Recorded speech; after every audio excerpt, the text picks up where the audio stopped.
Bonjour à tous et bienvenue pour une toute nouvelle vidéo de devenir pilote automobile. Ça y est, j'ai fait mon tout premier vrai week-end de course, la saison a commencé pour moi avec cette course de Lavelanet. Écoutez, sur cette vidéo, vous allez voir un peu comment s'est passé le week-end. Alors, j'ai pas filmé tout ce que j'aurais voulu filmer, c'était vraiment pas évident, il fallait que je me concentre sur mon week-end de course, il fallait que je filme ce que je pouvais filmer. On a eu pas mal de problèmes au niveau du temps, des intempéries et tout ça. Donc bon, c'était pas facile de faire des vidéos dehors non plus, c'était pas facile à l'intérieur avec le bruit. On a passé, enfin en fait, quand on est sur un week-end de course, on est en plein rush, on est tout le temps en train de courir un peu partout, etc. Et surtout que, comme je vous l'ai dit, les conditions météo étaient vraiment affreuses. Donc on courait partout aussi pour changer les réglages, parce qu'un coup il faisait super beau, donc du coup on remettait des réglages secs. À un autre moment, 5 minutes plus tard, en fait, il faisait un temps pourri, donc du coup on changeait les réglages, etc. Tout ça, ça nous a pris du temps. Et donc c'était pas forcément évident pour moi de filmer tout ce que j'aurais voulu filmer, mais j'ai quand même pu prendre certaines informations qui, je l'espère, vous apporteront beaucoup de choses. Alors, cette vidéo, elle va commencer en fait sur une séance de roulage que j'ai fait le samedi matin. Donc, c'est pas ma meilleure séance de roulage, je vous le dis de suite. Il y a pas mal d'erreurs que j'ai fait sur cette séance-là. Mais ça vous donnera un petit aperçu en fait du circuit de Lavelanet et de ce que ça donne un peu le karting, le KFS. Voilà. Donc, je vous laisse regarder un peu ce week-end. Alors oui, désolé parce qu'à un moment j'ai été obligé de me filmer au iPod et en fait vous aurez les deux bandes noires dégueulasses sur le côté. Ça, je suis vraiment désolé, mais ces moments-là ne sont pas très longs, donc ça va.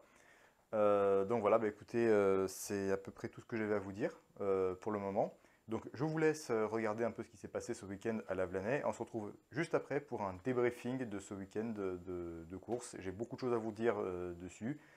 J'ai fait des erreurs aussi, j'ai pas mal de choses à commenter et à vous transmettre et surtout à vous conseiller pour que vous ne fassiez pas les mêmes bêtises. Donc voilà, écoutez, on se retrouve tout à l'heure pour le débriefing de ce week-end de course de Lavelanet. A tout à l'heure.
Et c'est parti pour un tour sur le circuit de Lavelanet. En passe la ligne d'arrivée, premier virage à droite. On serre sur le vibreur pour essayer de passer le plus près possible, pourquoi pas mordre un petit peu. On lève un petit peu le pied de l'accélérateur et normalement sur ce virage on n'a pas besoin de freiner, ça devrait passer. Attention en sortie de virage à pas trop se laisser déporter sur le vibreur de gauche parce qu'on peut très vite partir. Deuxième virage à droite à fond la caisse en essayant de faire attention de ne pas partir encore une fois trop large sur la gauche. Le vibreur sur la gauche est assez haut et on peut très vite casser un arbre. On essaye de sortir le mieux possible pour tirer tout droit sur une longue ligne droite qui va finir sur un virage assez tendu. Il faut se méfier de ce virage et trouver le bon point de freinage pour essayer de ne pas freiner ni trop tôt ni trop tard et essayer de rentrer suffisamment tard pour ne pas être trop déporté sur les vibreurs qui sont à gauche. Si jamais on met les 4 roues à l'extérieur de la ligne blanche, pénalité. Petite pente avant une épingle. Épingle assez glissante d'ailleurs. Donc il faut bien freiner et surtout réaccélérer derrière progressivement en essayant de passer suffisamment près du vibreur, mais en sortant plutôt milieu de piste pour éviter de trop se déporter à gauche et de perdre trop de temps à revenir pour préparer le prochain virage. Ensuite, virage à gauche qui ne nécessite qu'un petit point de freinage. Attention ici, enchaînement de virages. Premier virage à droite, qu'on prend proche du vibreur où on essaye de ressortir à peu près milieu de piste. On reste milieu de piste pour préparer la prochaine partie du virage. Là, on passe proche du vibreur et on essaye de tirer tout droit en vitesse maximale. On lève un peu le pied si on arrive un peu trop vite sur le vibreur de gauche. Épingle à gauche, on essaye de rentrer en exter et de passer plutôt milieu de piste, essayer de pas trop se laisser embarquer sur la droite pour après préparer la ligne droite le mieux possible et avoir un maximum de vitesse. Ici on essaye de tirer tout droit au maximum. Virage à droite en deux parties. On essaye dans la première partie de rentrer assez fort, en conditions optimales en tout cas, c'est ce qu'on essaye de faire. Entrer très vite et freiner pour se replacer correctement pour la deuxième partie du virage, en essayant de passer le plus proche possible du vibreur, voire même mettre les deux roues à l'intérieur. On reste milieu de piste et on serre à gauche dans la dernière partie, et on essaie de tirer tout droit pour prendre un maximum de vitesse sur la ligne d'arrivée. Ligne droite jusqu'à la ligne d'arrivée, et ça y est, vous avez fait un tour du circuit de Lavelanet.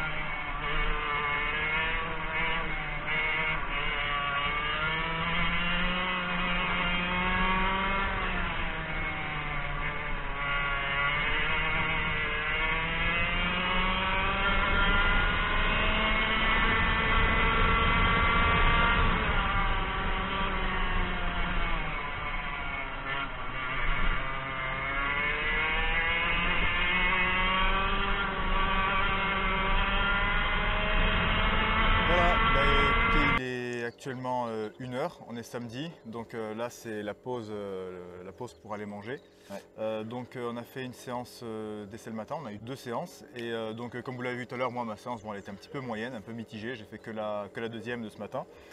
Et bon, j'ai un petit peu de mal à me remettre dans le rythme, mais bon je pense que ça va revenir après par la suite.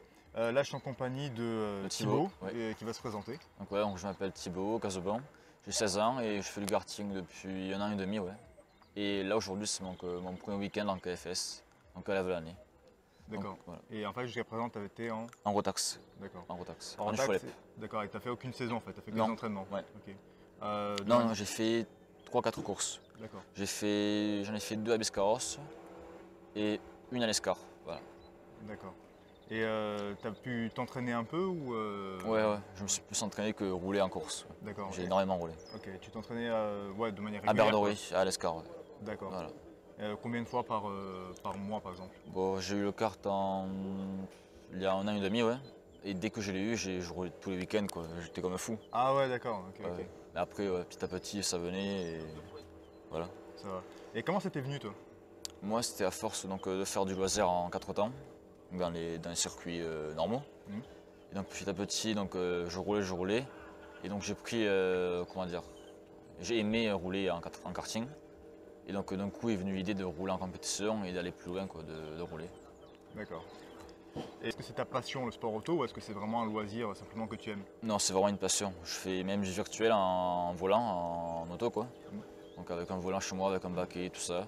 Et je fais aussi du virtuel maintenant et donc du réel, les deux. D'accord, d'accord. Ouais, enfin, c'est un simulateur quoi. Voilà, un simulateur chez moi. Ok. Et donc toi précisément, quels seraient tes projets en fait dans le sport auto éventuellement? Mais du coup, donc, déjà là, c'est un nouveau championnat en KFS. Et donc je débute, je découvre donc la piste aujourd'hui, le karting, un peu tout, le combo, quoi. Et donc j'aimerais déjà, on est 25, ouais. Et j'aimerais déjà au moins faire un bon top 10 au moins, voire top 5, pourquoi pas. Mhm. Donc voilà. D'accord. Et à plus long terme? À plus long terme, je sais pas. Non, tu sais pas Je encore. sais pas, non. Ça va. Toi, t'es intéressé plus par tout ce qui est éventuellement GT ou monoplace Monoplace, j'aime bien. Monoplace, Ouais, ouais. monoplace. Bien, comme tout le monde, la Ouais, Formule 1, monoplace, du coup. Formule 1. Pas forcément Formule 1, mais monoplace au moins. Ouais. Ouais. L'IndyCar aussi? IndyCar, non. Non. Ouais, non. Non, non. Et pourquoi d'ailleurs Et parce que j'accroche pas, c'est comme ça. Ouais. Ouais. Donc, tes essais ce matin, ils sont passés comment pour toi? Et du coup, donc, je suis arrivé à 8h. Donc j'ai roulé la première séance à 8h30. Donc il pleuvait plus, mais la piste était bien humide. Il n'y avait pas beaucoup de grip, donc c'était assez difficile. Mais bon, là, à 10h15, je crois, on a reroulé et c'était très bien. J'ai fait un des meilleurs chronos et voilà, très content. Nickel. D'accord. Toi, du coup, ça fait un moment que tu roules, tu as eu un kart, etc. Ouais, Au niveau du budget, en fait, comment tu t'en es sorti en fait? donc au niveau du budget, c'est mes parents qui financent. D'accord. Donc pour l'instant. Mais bon, là cet été, je vais sûrement travailler pour acheter, voilà, pour avoir des finances. Tu as une idée de ce que tu vas faire pour pouvoir te financer justement? Déjà travailler hors des études, Ah ouais. parce que je suis en première générale et donc le bac qui va arriver. Donc travailler hors études, donc tout ce qui était en vacances, quoi. Voilà. Donc gagner un peu d'argent et financer le karting, voilà. Ça va. Bon bah écoute, bah, de toute façon, Ouais. je donnerai plus de conseils Ouais. personnellement aussi sur le budget, parce que comme je vous avais dit, j'ai réussi à trouver des combines un peu qui font que du coup j'arrive plutôt bien à me financer. Donc voilà, ça sera sur une prochaine vidéo. En attendant, là moi du coup je suis arrivé, comme je vous l'ai dit, je suis arrivé jeudi soir. J'ai roulé un peu vendredi. Ce matin, comme je vous ai... j'y arrivé. Ce matin, comme on vous a expliqué, c'était des essais. Cet après-midi, donc ça va être warm-up. Ouais, À 2 donc heures. le warm-up, c'est à peu près 10 minutes. Ensuite, on a Les chronos. essais chrono. Le chrono. Et du coup, on finira sur une manche qualificative, donc qui est une course qualificative. Et demain, ce sera la course, donc je vous expliquerai un petit peu tout ça. Non, final, En tout ça. attendant, ce qu'on va faire, c'est que je vais vous montrer le paddock, je vais vous montrer un peu ce qu'il y a dedans, etc. Je vous montrerai aussi l'outillage, puisque certains d'entre vous commencent à acheter des cartes, etc. Mais comme vous le verrez, en fait, il y a beaucoup de choses qui vont avec le kart, notamment aussi le paddock, que si jamais vous vous lancez tout seul, il va falloir que vous l'achetiez aussi. Tout ça, c'est des choses à prendre en compte. Par ailleurs, à la fin du week-end ou dans une prochaine vidéo, je vous montrerai tout ce que ce week-end m'aura coûté. Et puis voilà, donc je vais vous présenter un petit peu l'équipe, le paddock, etc. Et puis on se retrouve tout de suite.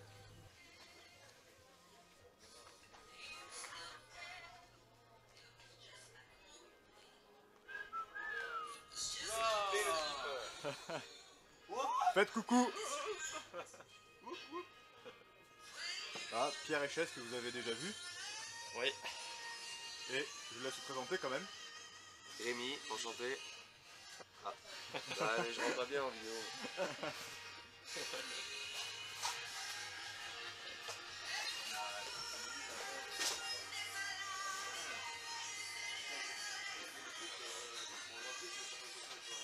Ah oui, affiné, hein. 4K. Salut. Ouais, parce que vous, Oh, voilà. parce que vous Ouais. dormez. Hola, hombre. Hello. Bon appétit tout le monde. Merci. Ouais. On n'est pas au record, hein. Ouais. Ah, pas encore. On c'est est ça soft, hein. Ouais, ça va, Bonjour, ça. Rémi Maspoulède. Voici mon châssis.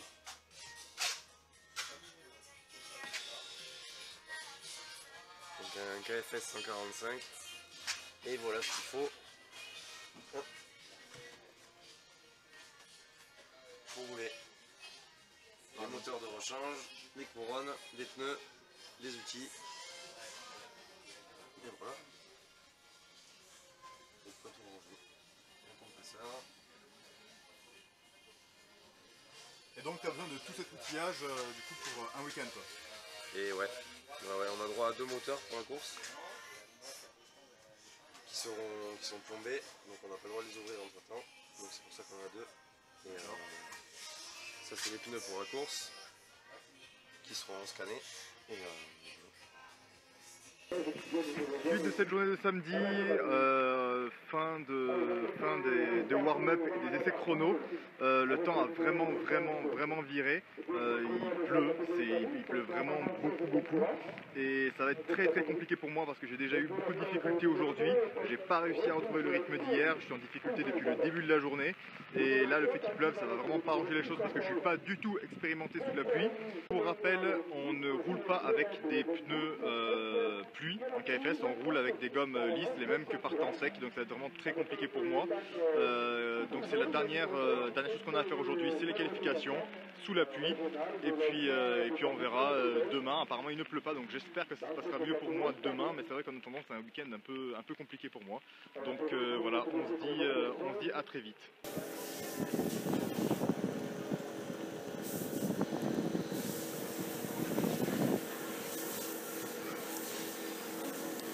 Alors, on devait faire notre séance de qualification sous la pluie, sauf que finalement, à cause des intempéries, ils ont préféré annuler les qualifications et les reporter à demain matin. Et bon, finalement, ils ont peut-être pas eu tort parce que là, il commence à neiger carrément. Donc, c'est fini pour aujourd'hui. En tout cas, pour ma part, à la fin de la vidéo, je vous ferai un débriefing sur mon week-end à moi personnellement.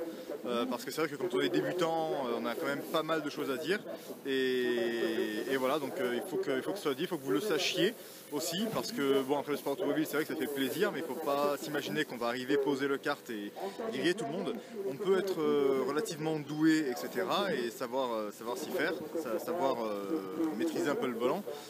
Sauf que bon, ceux qui y arrivent, il n'y a pas de secret, ils y arrivent parce qu'ils connaissent et parce qu'ils travaillent ça depuis un petit moment. Donc bon voilà, il faut savoir mettre un peu son ego de côté et apprendre petit à petit. Donc c'est pour ça que je vous disais aussi de ne pas négliger le temps qu'il vous faut pour faire les choses. À toutes. Ça y est, jour J, jour de la course. Il pleut encore. Finalement, les qualifications ont été annulées hier, mais bon, on les a aujourd'hui sous la pluie, pareil, avec un peu moins de pluie qu'hier. Mais voilà, donc qualification, pré-finale, finale sous la pluie, ça va être un week-end vraiment difficile pour moi, vu que j'ai très peu d'expérience. On se retrouve tout à l'heure. Allez, ciao! Voilà comment s'est passé ce week-end de Lavelanet. Alors bon, comme je vous l'ai dit, c'est vrai qu'il n'y a pas tout ce que j'aurais aimé vous montrer. Mais bon, voilà, ça vous donne un petit aperçu de l'ambiance et de ce qui s'est passé. Donc là, ce que je vais faire, c'est que je vais vous faire un débrief un peu plus détaillé, parce que j'ai vraiment pas mal de choses à vous dire, étant donné que c'était le premier week-end. Au-delà de ça, j'ai commis des erreurs ce week-end, que je pense en fait sont assez importantes. Et je vais vous en faire part et en parler avec vous parce que c'est aussi le but de cette chaîne, c'est que je me lance moi, je vous montre en quoi ce qui se passe de bien et de moins bien, mes réussites et mes erreurs, pour que vous aussi vous ne fassiez pas en fait ces mêmes erreurs. Donc c'est parti pour le débriefing. Je suis arrivé jeudi soir, on a monté le paddock, etc. Vendredi, j'ai fait les séances de roulage, séances d'essai du vendredi, qui ont chacune duré 12 minutes. Alors, je suis arrivé à Lavelanet avec des objectifs assez élevés, un peu trop élevés d'ailleurs, je dirais. Honnêtement, je suis quelqu'un d'assez exigeant avec moi-même et c'est vrai que en plus, j'aime pas rouler derrière, je suis quelqu'un de très compétiteur. Bon, en même temps, c'est assez normal, hein, je pense que dans la course auto, on n'est pas là pour être derrière. Mais c'est vrai que du coup, j'étais venu avec des objectifs assez élevés. Et le vendredi, j'étais content parce que j'avais réussi une partie de mes objectifs. À Lavelanet, on roule à peu près en KFS, on roule en 1.01, 1.02 par là. Et moi, en fait, j'avais un rythme sur Lavelanet à peu près 1.04 le vendredi matin, et mon objectif était de descendre au moins à 1.03 pour gagner peut-être une seconde supplémentaire le samedi matin. Donc le vendredi, ça s'est très bien passé pour moi parce que j'ai commencé à vraiment bien intégrer la piste, etc., à bien comprendre le fonctionnement du kart, avec les réglages, tout ce que vous voulez. En plus, le temps était quand même plutôt sec, donc du coup ça m'a permis en fait de continuer de m'améliorer dans des conditions plutôt bonnes.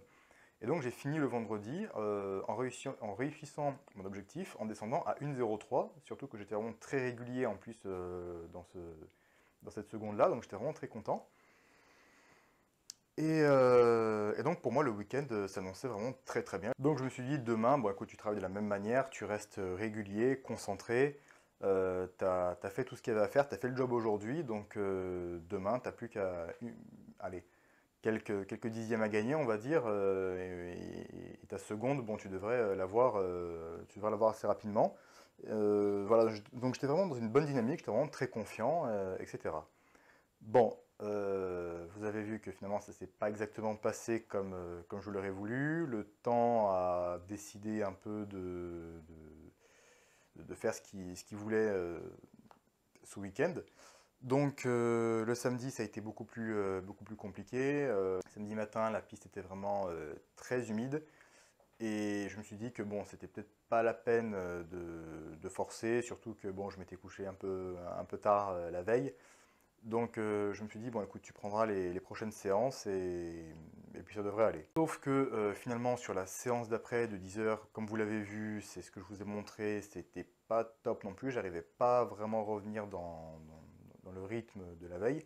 Je pense aussi, bon, vous l'avez vu, de toute façon la piste était un peu humide à quelques endroits, donc elle était un petit peu fraîche. Donc bon, Thibaut, lui, il s'en est bien sorti, bon, il est plus expérimenté que moi, etc. Donc je pense qu'il était plus à l'aise. Moi, c'était un petit peu plus compliqué. Et donc, du coup, cette séance d'essai était vraiment pas très très bonne. Ensuite, on a eu le warm-up.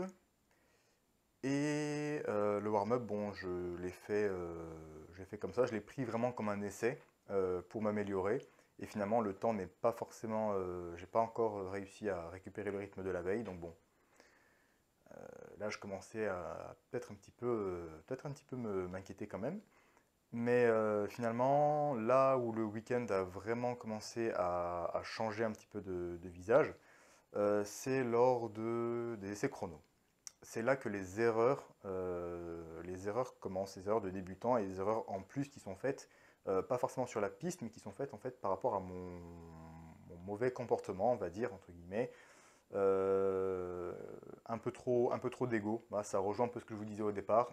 Des ambitions trop élevées, trop d'ego, trop de tout ça qui font que ça nous emmène à faire des erreurs assez bêtes que je ne referai plus et que du coup j'avais décidé vraiment de partager avec vous. Donc j'ai passé un petit peu de temps sur ces erreurs-là parce que c'est vraiment important que vous compreniez que c'est pas bien. Donc en essai chrono, qu'est-ce qui s'est passé? Première chose qui a changé, c'est qu'on a dû changer nos pneus.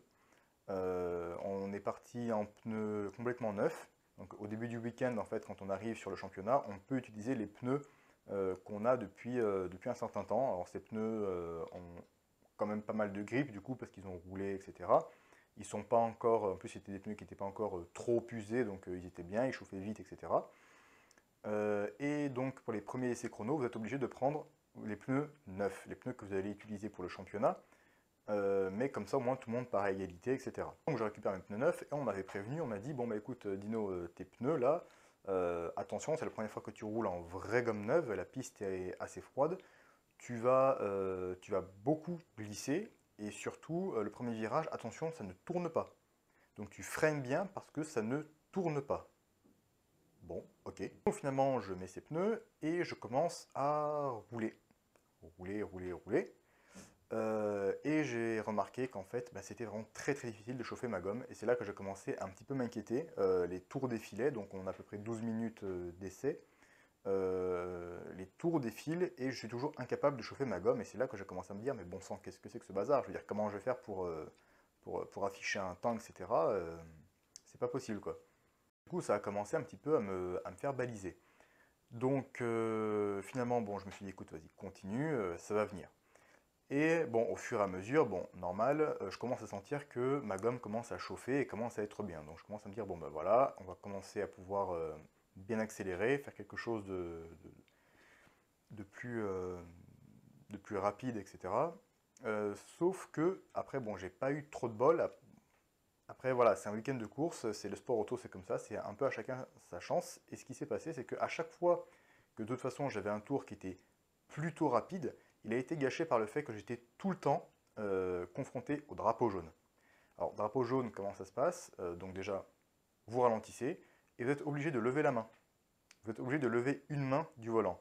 Donc, d'une manière ou d'une autre, même si vous voulez tricher un petit peu et continuer d'accélérer, vous avez le virage qui arrive. Vous avez plutôt intérêt d'arriver lentement parce que sinon vous allez vous sortir. Donc, vous levez la main et vous êtes obligé, du coup, de freiner de manière assez conséquente. Donc, finalement, mes essais chrono ont été un petit peu gâchés par ça. Et je me suis dit, bon, mais écoute, étant donné que tu es en gomme neuve et que tu vas garder ces pneus pour le championnat,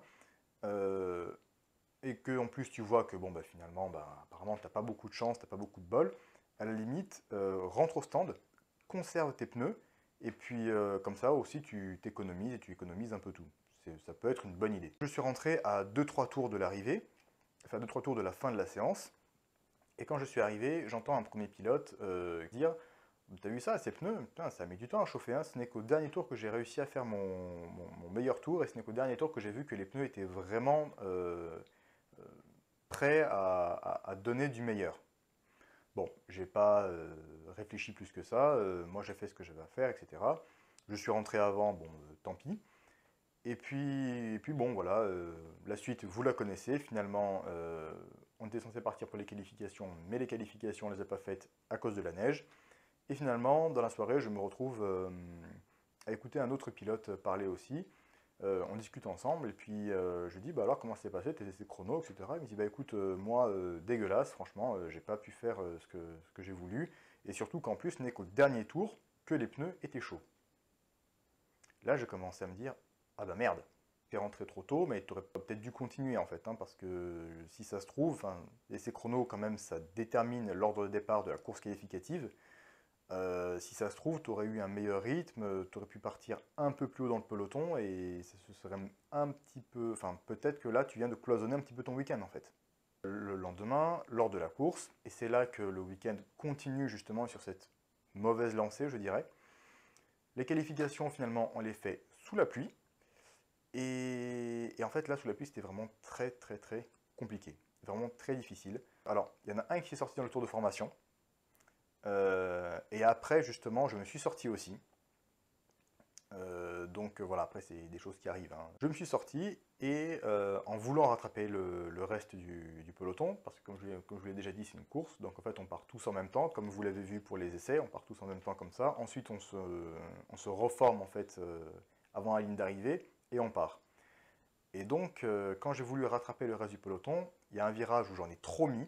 Et là, je me suis sorti une deuxième fois. Et là, je me suis dit, mais c'est pas possible, je vais jamais les rattraper. Enfin là, je pense que je suis en train de me prendre la honte, c'est pas possible. Et là, vraiment, j'ai commencé à vriller dans mon cerveau. Je me suis dit, mais vous voyez, après, c'est vraiment une question d'ego. Je sais que c'est pas bien, mais je pense que enfin, c'est un peu une erreur de débutant. Je me suis dit, c'est pas possible, ça peut pas continuer comme ça. Donc du coup, finalement, j'ai passé la ligne d'arrivée, j'ai fait mon tour.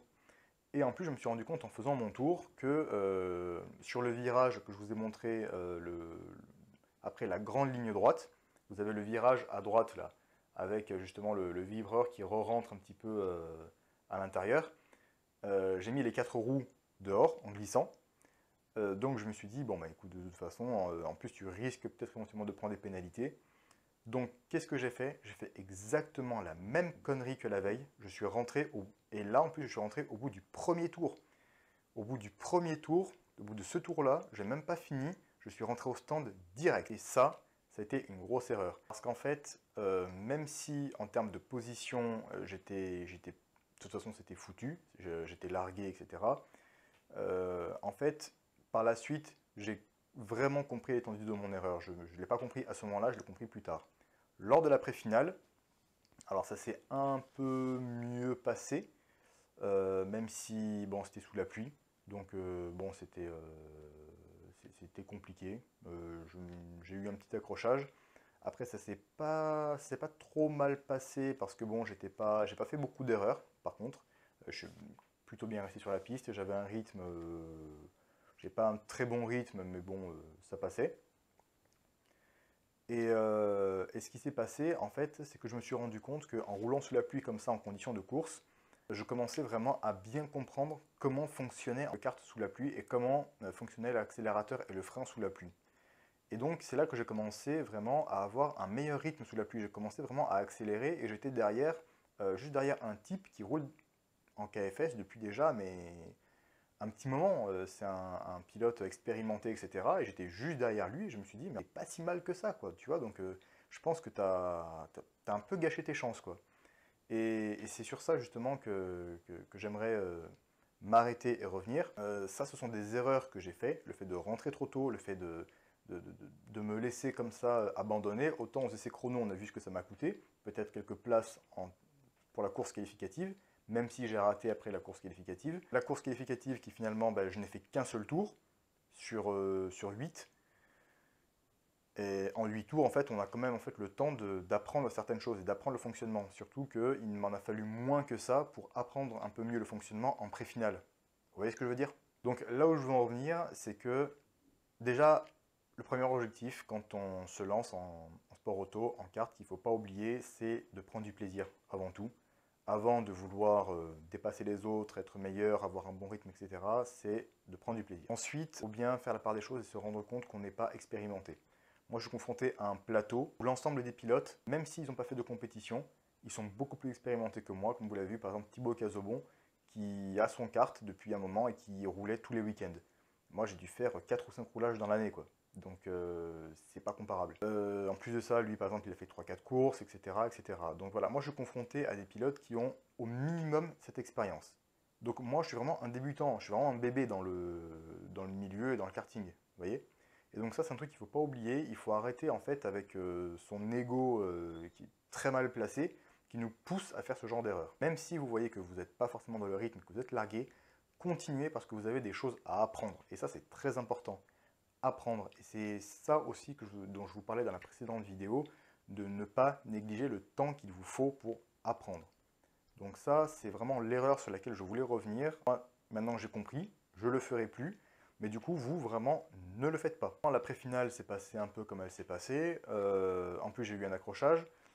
Mais bon, j'ai fini, je suis plutôt bien revenu et tout ça. J'avais un rythme, comme je vous l'ai dit, pas trop dégueulasse. J'étais je suivais un pilote beaucoup plus expérimenté et tout ça, donc je me suis dit que c'était pas si mal. Et en finale, ça s'est plutôt bien passé. Je suis parti 22e, on était 24 pilotes au total, catégories confondues, donc on court en fait en KFS 145 et en KFS 160, en fait, vous avez un classement commun. Moi, je suis parti 23e ou 22e, on était 24. Je suis arrivé 17 au classement général, sous la pluie. Donc je me suis dit, bon, bah écoute, franchement, c'est pas si mal. Et finalement, au classement 145, donc c'est le classement qui compte vraiment, parce que le podium, en fait, se fait sur ce classement-là. J'ai terminé 6e, finalement. 6e sur 13. Donc là aussi, voilà, il y en a qui se sont sortis, il y en a qui ont fait, je ne sais pas trop ce qu'ils ont fait, du coup ils sont retrouvés avec des pénalités, etc. Mais en fin de compte, je me retrouve 6e. Alors bon, sur le papier, c'est pas mal, je dirais, en fait, mais voilà, pour conclure en fait ce débriefing du week-end, personnellement, je suis pas forcément, je suis un peu mitigé, parce que déjà j'ai fait justement ces erreurs-là, qui sont des erreurs qui m'ont coûté, je pense, assez cher, et en plus de ça, je n'avais pas réussi finalement à retrouver le rythme que je voulais et le rythme qui était le mien. Et j'ai pas finalement, même si j'ai progressé sous la pluie, etc., j'ai pas progressé autant que j'aurais voulu. Et forcément, ça a été gâché par les erreurs que j'ai faites. C'est pour ça que je suis assez mitigé sur ce week-end. J'en veux pas à tel pilote ou tel je sais pas quoi. En fait, c'est un peu à moi-même que j'en veux. Et c'est à moi justement de faire en sorte de ne plus me comporter comme ça et d'être plus dans cette optique vraiment d'apprentissage. Donc c'est pour ça que je voulais vraiment insister là-dessus, insister sur ce débriefing aujourd'hui, parce que ça, je pense que c'est des erreurs que tout le monde peut faire, et ce sont des erreurs qui sont importantes, et que si vous pouvez éviter de les faire, vous gagnerez du temps. Donc voilà pour ce week-end de Lavelanet, voilà comment ça s'est passé. Le prochain week-end, c'est à Ganges, c'est du 6 au 8 avril, donc j'espère faire mieux. Ce que je vais faire, c'est que de toute façon, je vais aller m'entraîner moi-même. Je vais y aller, louer un kart de loc et passer une après-midi à reconnaître la piste, à faire des roulages, etc. Parce que bon, je pense que c'est important. Déjà que je suis débutant, si en plus j'arrive et que je ne connais pas la piste, c'est clair que le week-end, il va rien se passer. Au-delà de ça, donc, je ne vais pas refaire comme ce que j'ai fait, c'est-à-dire tout filmer. Enfin, filmer le maximum. Là, ce que je vais faire pour les week-ends prochains où je serai en course, il y aura peut-être des éléments particuliers que je vais filmer. Je pense que je vais vous faire une vidéo sur le fonctionnement des pneus en KFS, ou en tout cas en karting. Donc ça, c'est un exemple de vidéo que je pourrais faire. Et puis voilà, donc c'est à peu près tout ce que j'avais à vous dire pour ce week-end de Lavelanet. Après, ce sera surtout des débriefings un peu comme ça, où je vous dirai en fait comment j'ai commencé le week-end, comment ça s'est passé, comment j'ai terminé, etc. Ce que j'ai appris, ce que ça m'a apporté, quelles ont été encore une fois mes réussites, mes échecs. Je vous montrerai par contre à chaque fois le circuit. J'essaierai de faire un petit peu ce que j'ai fait pour le circuit de Lavelanet. Voilà. J'en profite rapidement aussi pour remercier tous ceux qui ont joué le jeu, des petites interviews ce week-end. Merci à Thibaut Cazobon, merci à Rémi Mespouled. Et merci de manière générale à tous ceux qui m'ont un peu aidé ce week-end, qui m'ont conseillé, etc.